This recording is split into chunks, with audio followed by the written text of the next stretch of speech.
Okay, hello everyone, welcome to MABD পক্ষ থেকে আমি শহীদ। তো আজকে আমরা দেখব কিক সহ তিনটা বেসিক কম্বিনেশন। ওকে, আসো দেখা যাক।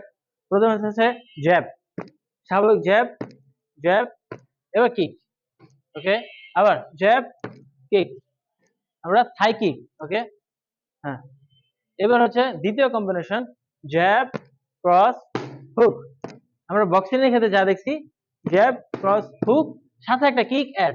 ওকে, একবার থাই কিক, আবার jab, cross, hook, kick. Okay, এটা হচ্ছে last combination 3 number, jab, jab, মানে আমরা ডাবল জ্যাব, জ্যাব, জ্যাব। এবার পুশ কিক, আমরা আগের ভিডিওতে একটা পুশ কিক দেখাইছিলাম, ওই পুশ কিকটা এখানে অ্যাড করব। ওকে, আবার jab, jab, push kick. Okay, thank you so much আমাদের ভিডিও দেখার জন্য এবং আমাদের ভিডিও নিয়মিত পাওয়ার জন্য সাবস্ক্রাইব অ্যান্ড শেয়ার, যাতে অন্যরা দেখতে পারে। ওকে।